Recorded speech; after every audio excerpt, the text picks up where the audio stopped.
Tilehurst End Podcast by Reading fans for Reading fans. Hello and welcome to the Tilehurst End weekend preview. After failing to beat Rotherham last Saturday, Reading now move on to face another of their relegation rivals, bottom of the table Ipswich Town. My name is Olly Allen, your host for today's show, and I'm pleased to say that I'm joined as ever by the Wokingham paper's Tom Crocker. How's it going, Tom? Yeah, not quite as happy as maybe we would have hoped to have been, but still outside the relegation zone for now, so I suppose we're happy enough for the moment. The warm weather lifting spirits slightly going into the weekend. Yeah, absolutely. Yeah, and obviously you've got the new kit and they've released and the cheaper tickets and all that. So it's been a quite a busy week off the pitch for Reading. Just need to produce it on the pitch now, really. Yeah, I mean, bottom of the table at Ipswich Town, Reading's opponents at the weekend, and you could sort of say that this is the dream game for Reading, but then I suppose you look at our record against the teams around us and realise it's pretty awful, actually. I think that 1-1 draw against Rotherham, once again, an example last weekend of sort of how we can't seem to beat the team's also in trouble. Of course, also we drew the reverse game at Rotherham 1-1 as well. We've lost 1-0 and drawn 1-1 with Bolton.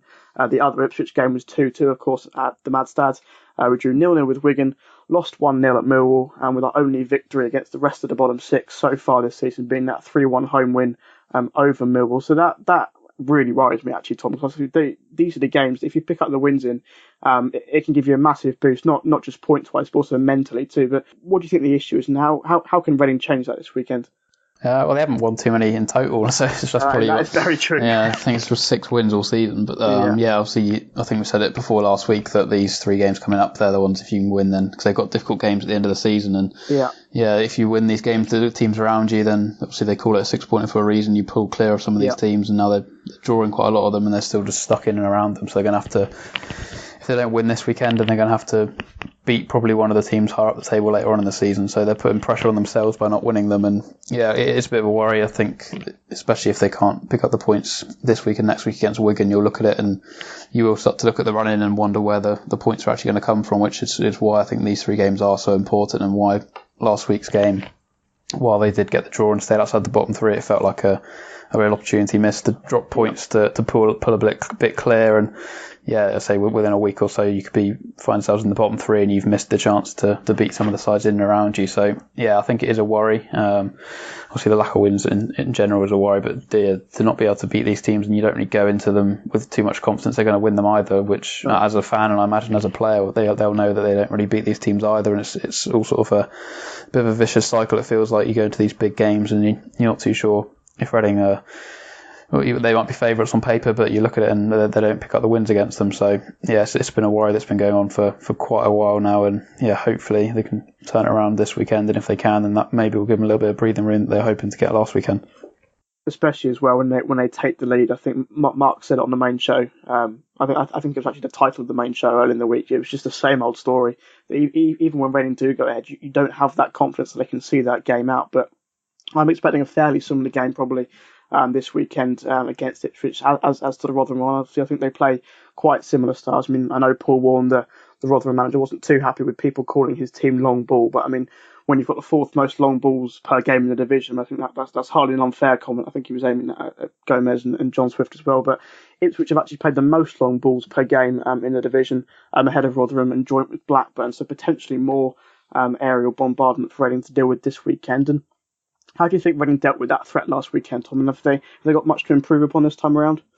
I think they generally dealt with it quite well in the first half. I think the second half, when they were in the lead, they dropped far too deep, and the goal was going to come. I think you could feel it coming.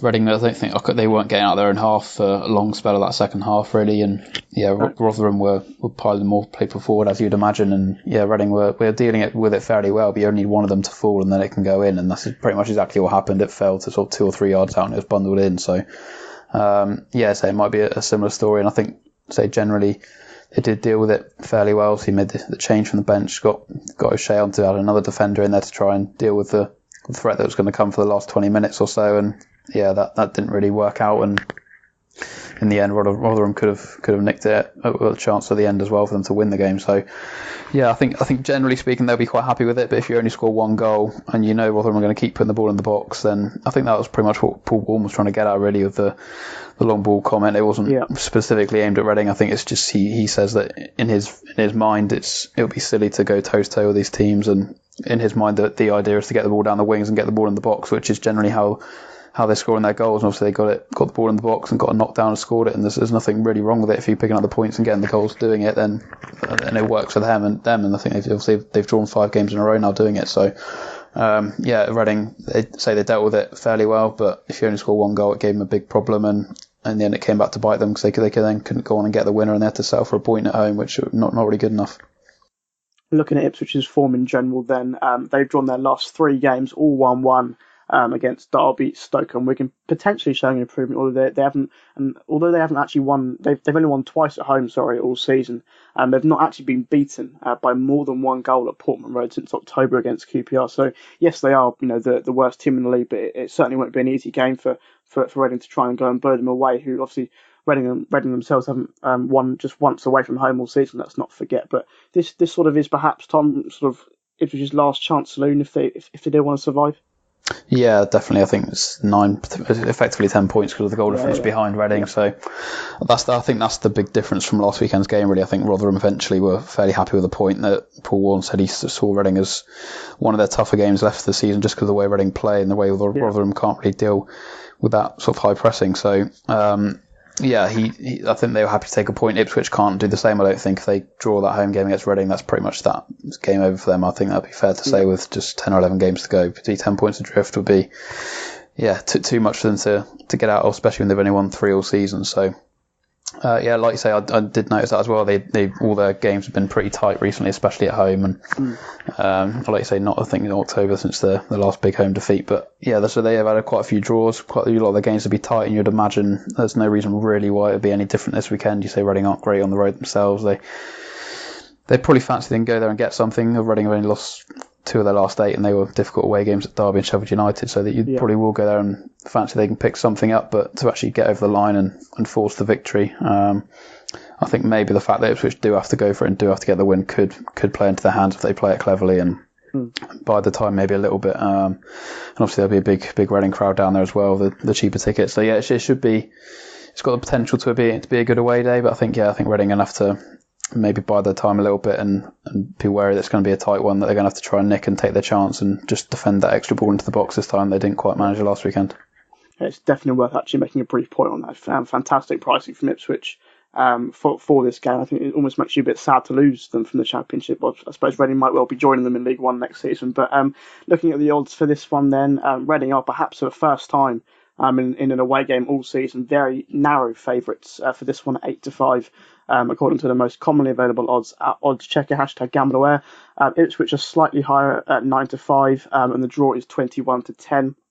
One thing that will encourage Reading, I think, is that they are likely to get opportunities at Portman Road. I think Ipswich have the worst defence in the league this season. I think keeping just 3 clean sheets all season and conceding the most goals in the Championship at 57 goals. But if you are one for the expected goals stat, I can tell you that Ipswich allow over 1.6 XG per game, and actually the only team in the Championship that has a worse record than that is Reading, with over 1.7 XG goals allowed per game, which is probably quite worrying in itself. But I think, Tom, if Reading are, and perhaps most importantly, Nelson Oliveira sort of can find their shooting boots the weekend, they might well find some joy in Suffolk. Yeah, absolutely. They'll fancy their chance to go down there and get a goal or two. And like I say, the last 3 games for Ipswich have been 1-1, so perhaps they have been tightening up a little bit. And Reading maybe going to have to, like I say, take their chances. Obviously, Nelson Oliveira didn't do that last weekend. Had a one good one, really good one that he should have put away and didn't. So hopefully he can put that out of his system fairly quickly. No doubt we'll get not a great reception back in Ipswich as well. I haven't played for Norwich, but say the XG as well. I think that's probably why Yokoda had such good save stats. Some of the XG saved quite a lot of shots in his spell in the team, and I think with Martinez in there, it's been a fairly similar story. So you'd be fairly confident of the defensive end of things. Like you say, it's just whether they can put some of these chances away. Last weekend didn't really have loads of chances until they got back to 1-1 really, and then suddenly had a bit of a flurry and couldn't find the goal again. And I think it, like you say, it could well be a fairly similar game. It'll be down to the forwards to put the ball away. We've spoken plenty about how the wingers haven't been contributing, so a lot of it again is going to come down to Oliveira, I'd imagine. And it's just hopefully he doesn't have. I think he had a bit of an off afternoon really last weekend, and you'd hope he won't have two in a row, especially in such big games. So they'll get chances, no doubt. And it's I think Ipswich maybe missing a couple of players as well, and it's just whether Reading can take their chances this time. Like I say, same old story last week, and they've got to try and grind out this win any way they can, really.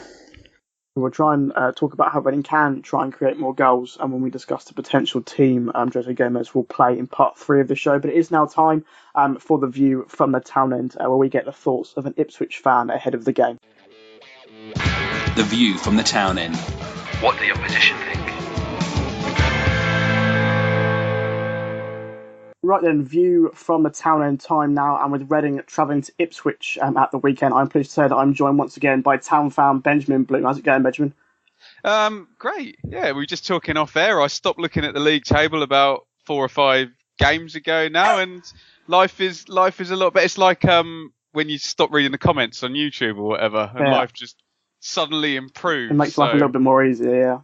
Yeah, I would definitely advise a table cull for all of the bottom 6 teams. I mean, I said the same before our chat in November, but I've done very few of these town ends, against fans of clubs that are below us in the table, and, so I think it's been painful enough watching Reading this season. So I'd hate to imagine what it's been like to watch Ipswich for the whole campaign. But I think when we spoke before November, before the game in November, so I think Paul Lambert had just come in. Obviously, you spoke very highly of him. There seemed to be quite a positive mood around the club, sort of. But on the pitch, results haven't improved massively. What's really down to that?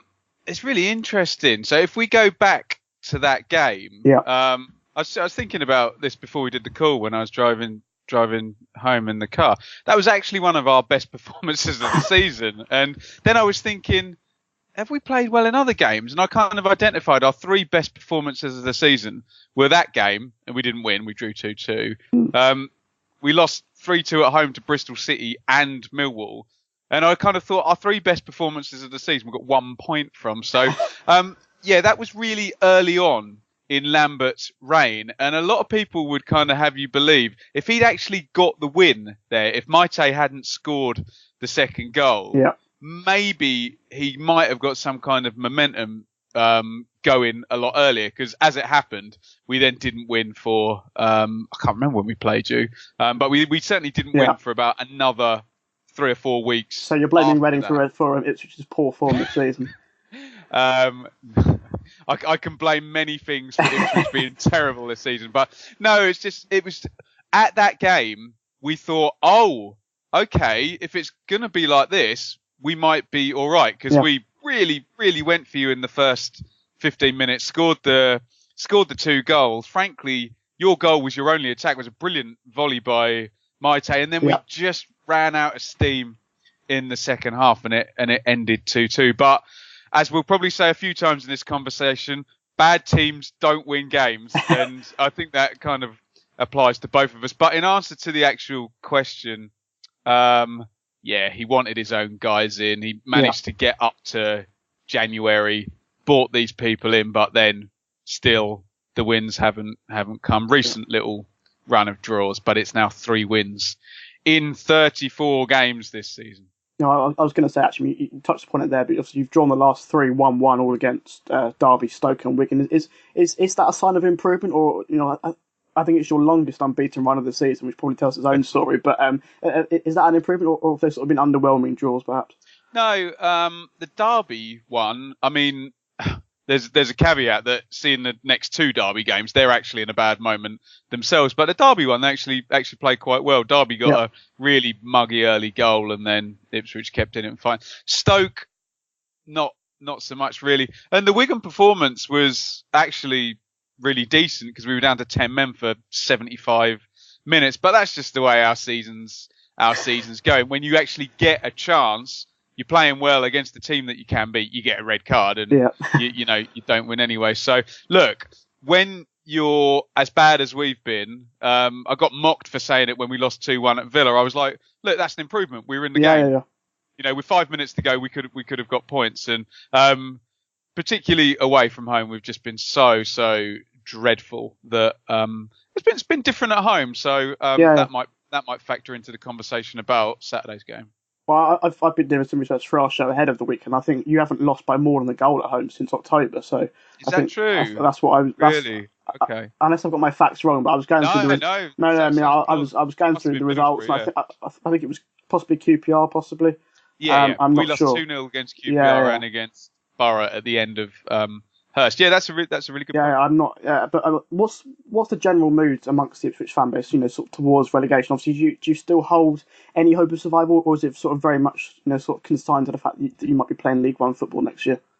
Well, I can speak for myself and say that I haven't looked at the table now. I'm kind of at peace with it if and when it happens. And every time I get asked, I say, well, look, a miracle can happen, if we buck every statistic that's happened for the previous 34 games and somehow win 3 and draw 1 of 5 games, we might have a chance. But there's just no evidence that that's going to happen. You can't win 3 out of 34 and then win 3 and 5. That doesn't seem plausible. The mood is actually strangely very good. I think there's a bit of a sense of Ipswich fans. We got a whole load of unfair stick when McCarthy went. And I think there's a lot of Ipswich fans who are maybe just a little bit defensive about the fact, well, look, no, we're united now. Everyone seems to love Lambert. The football's, the narrative's a little bit more exciting. Okay, we're bottom of the league, which isn't useful. And I think most people are at peace with it. And the atmosphere in the ground is way, way better than it was this time last year. Moving on to the weekend then, what did you make of Reading back in November? Have you seen much of us since then as well? Sadly, I've seen you 3 times this season. That was all under Clement. So I haven't seen you under Gomez. What I make of Reading is that from the outside, it looks like Reading are the best equipped out of these 4 really bad teams to stay up. I think Martinez, Miazga and Oliveira, I just think that's strengthened right through the pitch. I think the Ipswich are really bad and 9 points adrift. Bolton are really bad and there's off-pitch stuff which is distracting. Rotherham are actually good when you consider their spend and without sounding patronising, the size of their club. They've got great team spirit, so.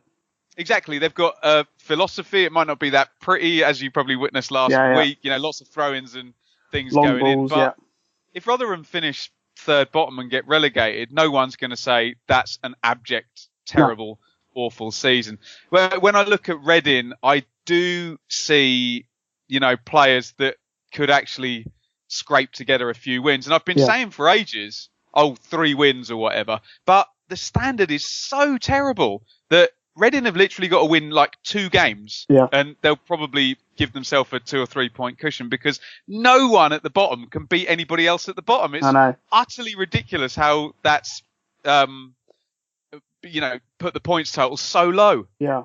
I mean, I think our record in particular against the teams around us is absolutely dire. I mean, we've I think the only thing we've beaten draws, yeah, well, we've drawn to Rotherham twice. We've lost and drawn to Bolton. Obviously, we drew with you guys in November. We've lost to Millwall away. I think the only game we've won was Millwall at home. So I think that's really been our downfall in terms of just not beating the teams around us. But in terms of for you guys at the weekend, who might be the key player for Ipswich if you are to come away with the 3 points? Oh, crikey, good question. So we did manage to have James Collins and Luke Chambers playing at centre halves when we did get a fabled clean sheet once in January. And they've been, Collins has been out, Chambers is back now. It'd be amazing to see Collins back. Don't know if that's going to happen. Obviously, Knudson's going to be suspended. Skews may come back in. He's been rested the past couple of games. The conceived wisdom is he came back from his operation too early. I would have said Will Keane, who, in a very bad team scored 3 goals and been doing a good job. But something happened to his hamstring and I'd give him a 30% chance of being there. Okay. So it's difficult to say a key player. I think the key thing will be whether Paul Lambert sticks with 3 at the back like he did on Saturday in the game away at Wigan, which was going quite well. And then obviously we have a centre-back sent off and we have a centre-back injured. So he may not even be able even be able to do that. I think the key man probably plays for Reading, and he used to play for Norwich and is on loan, to be honest, in this game. I think there's going to be a lot of eyes on Mr. Oliveira after his comments before the East Anglian derby last season. So I think he may be the key man, and he's not even an Ipswich player. In terms of a score prediction then, Benjamin, how do you see the game panning out? It's got to be a draw, hasn't it? Literally, every time these rubbish bottom four teams play against each other, they draw. It'll probably be the most unhelpful thing is like 1-1, isn't it? So probably like one team will play well and the other side will just mug them near the end. And it'll be no help to anybody whatsoever. But it's one of those weird ones where you'll come and think, oh, we're at bottom of the table, Ipswich, right, chance to get 3 points, and we'll be like, okay, this is the lowest ranked team we've got. No, we've still got Bolton, but that's away. This is the lowest ranked team we've got at home. It's a good chance to get 3 points. So it'll be it'll probably be a draw. And I was listening to your Tilehurst End pod from the weekend. The teams you want to play, Hull. And the teams who have nothing to play for, who are the ones that on are on the beach. And traditionally, the last 10 games of the Championship season, it's not actually that fun playing the bottom teams. You want to be playing the mid-table.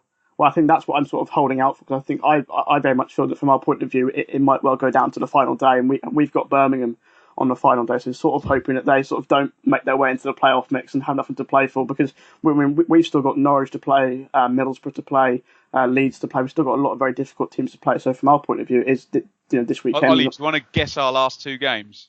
Your last Leeds and West Sheffield Brom. United away, Sheffield United. Leeds at home. Wow. So you could get this ridiculous situation where if Leeds are still within striking distance of Norwich on the last day of the season, you could get a very friendly set of fans towards Leeds in that last game. Although after last night's action, we're recording on Wednesday, I think Norwich might have it done by then, mightn't Indeed, they? Leeds starting to perhaps bottle it, but I don't want to say that just yet. Oh, don't say that on the internet. Don't say just yet. You'll have a million Leeds fans after you, honestly, God. Well, I mean, you should have seen 2 years ago when Reading and Leeds were both in the playoff mix, the comments between the fans then. But yeah, my final question then, Benjamin, from Ipswich's fans' point of view, do you sort of see this game potentially as sort of a last chance saloon? If you don't win this game, because obviously Reading are that team that are one place above the relegation zone, so we're sort of the team perhaps you're aiming to try and reach at the moment. That makes perfect sense for you to suggest that. It just feels like we've had about 8 last chance saloons already and not won any of them. So I think on our preview show that will be out, which I'd recommend Reading fans listen to as well on Friday, I've banned winnable game. It's like no more. Stop saying it. So we've had so many last chance saloons. Look, we're 9 points behind, and the amount of different, it would have to be a 200% increase in points haul. So it is what it is. I think everyone just wants the season to end well and the feeling to be good, the people in the ground to enjoy themselves, and wherever we play our football next season, that everyone's behind Lambert and there's some sense of a team build. And believe me, my advice to Reading fans, it's far more fun if you take it that way. You're more, you're right just above the line, aren't you? So it's going to be harder for you. It's a lot more stressful from us, I mean, I would echo that. I'd thoroughly recommend that preview show. I watched the one before a game in November. The knowledge of both Rich and Harry as well, just fantastic knowledge. So I would thoroughly recommend any Reading fans to go and watch that as well. But my thanks then to you, Benjamin, for joining me on The View from the Town. And once again, all the best at the weekend and for the rest of the season. I mean, I think are we saying see you next season, or is that not happening? There's a real doomsday scenario where we do see you next season. We're both in the same. Well, I mean, I was going to say actually, because obviously the pricing's been spot on from Ipswich, and it would be a real shame for obviously us to lose that trip next season. But we might well be making the trip still to Portman Road next season.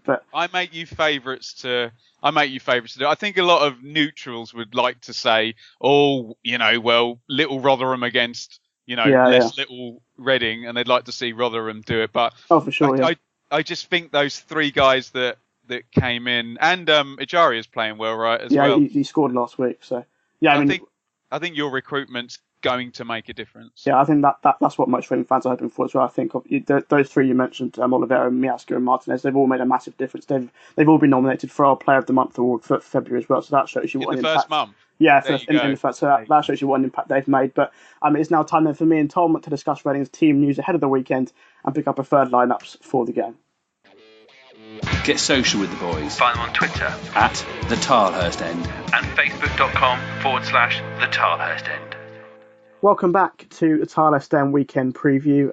Team news-wise, Tom, we do usually record this show on a Thursday after Jose Gomez's press conferences, which gives us a bit more insight into the injuries and whatnot. But unfortunately, we don't have that benefit today, recording on a Wednesday. But do you think there'll be much change from last Saturday against Rotherham? I think obviously the one is Rinomhota, and I think you say he's still wearing a protected boot last Saturday, so for him to be back in the team, it seems quite unlikely. I think they're hoping it's not too bad. Obviously, we'll probably find out, like you say, more on the Thursday. But so I'll be surprised if he was to start the game. The other one was Bodvarsson was out with a calf problem again. It's a recurrence, I think, for him. So whether he's fit enough to be in the squad, I'll have to wait and see. But yeah, they're the two that I think you probably still count on them not being ready to start the game at the weekend. But I think the rest, in terms of the ones who played last week, I think they all came through it okay. There was no new knocks that we're aware of. So should pretty much have the same sort of squad to pick from as last weekend, which I guess is a good thing. Good to hear. Yeah, with all of that in mind, then, what would your starting 11 be at the weekend?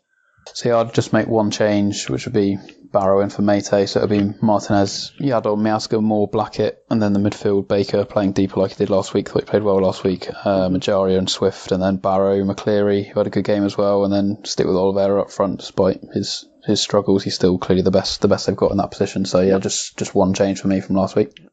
I've actually gone with exactly the same team. I think we were just trying to think off air about how many times that's happened this season. I don't remember it. It can't have been very often at all, so it's not too much to debate over. But there's probably two ways you can look at that. I think I'd imagine that may well be a similar team to what other fans would go for, perhaps with one or two changes, perhaps out wide maybe. But is that an indication, Tom, that the team is sort of getting stronger and we're happy with how things are going at the moment, or was it just a case that there are sort of so few other options and we're sort of stuck with what we've got?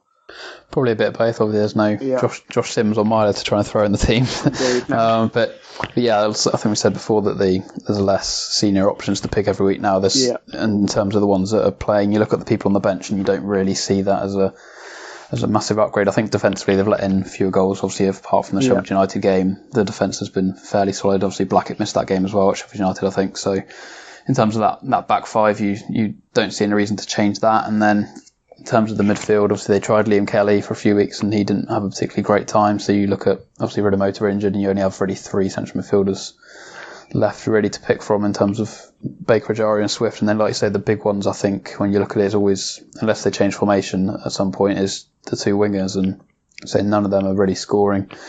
So none of them can really be too complain if they were to get dropped out the side. But I think McCleary, like I say, played well last week. And I just put Barrow in. I think he looked like a lively when he came off the bench. And Mate, I think, faded a little bit. So just maybe swap that around. And then Oliveira is the clear number one striker. So I think most of it seems to pick itself a little bit in the moment, which I think is a good thing because it fit in most of those places. They up front and defensively is a good thing. Obviously not chopping and changing the goalkeeper either at the moment, which is a big boost. And then the rest of them, the options off the bench maybe aren't particularly great. I think last week it was Gunter, O'Shea, McShane were all on the bench, and you wouldn't really want to throw any of them into the lineup from the start if you're playing with a back four. So the options perhaps aren't quite there in a few of the positions, but I think some of the other spots as well, the players are actually doing quite well. I think it's a better overall situation now than a couple of months ago. No Shani Aluko either. That's been confirmed, his move to Beijing Ren loan until the end of 2019 this week. In terms of Jose Gomez's team selection, it wasn't so much his starting lineup that was sort of called into question last week against Rotherham, but more his substitutions. I think bringing on John O'Shea for Mate when it was done only 1-0 to Reading, and you perhaps wanted him to go for it that little bit more to try and get that second goal and wrap up the game much like they did against Nottingham Forest back in January. But there have been some questions over his subs before. Is that an issue that you think he needs to resolve?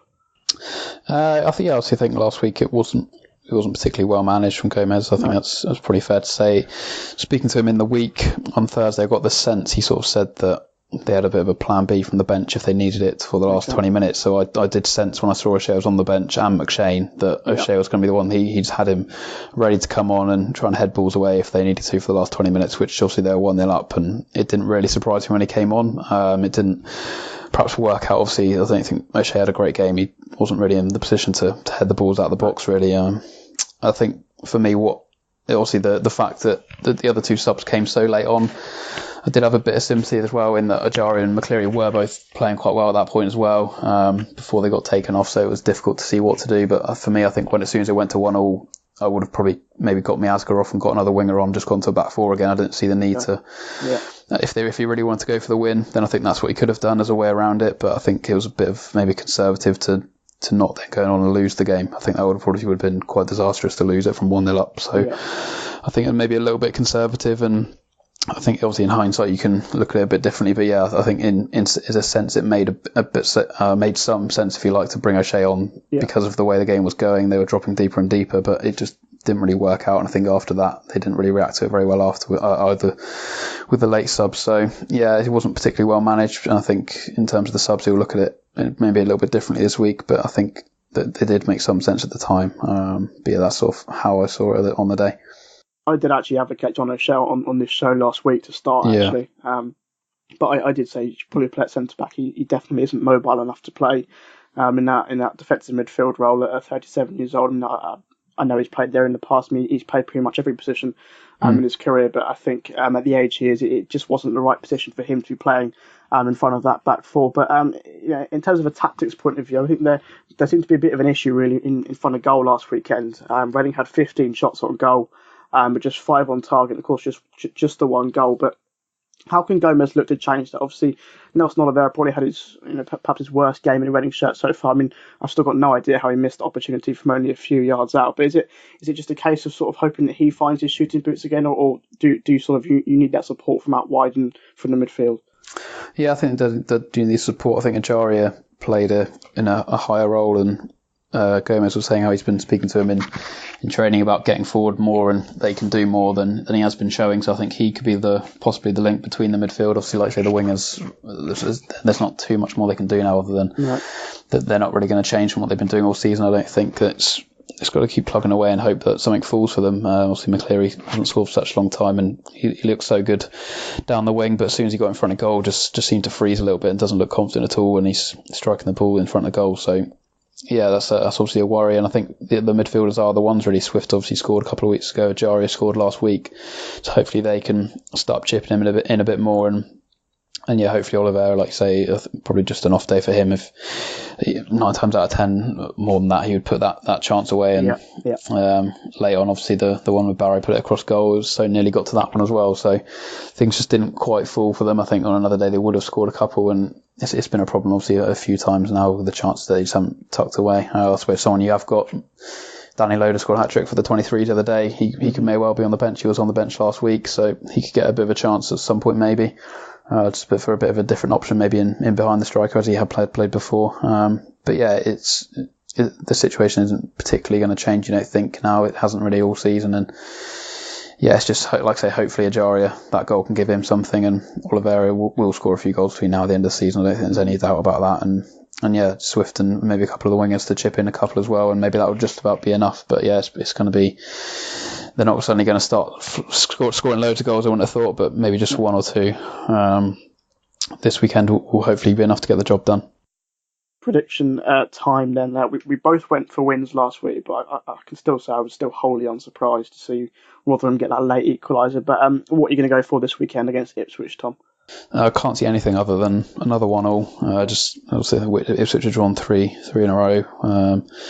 Reading going there, like I say, they've only won 1 away all season, and Ipswich are tricky to actually get the better of completely at the moment. So yeah, I'm going to have to go with 1-1, which it wouldn't be a great result. It's going to heap a huge amount of pressure on the following weekend. But yeah, I'm going to have to say 1-1 and hope they can somehow grind out a second goal. I don't know, that's exactly what Benjamin Bloom said on the town.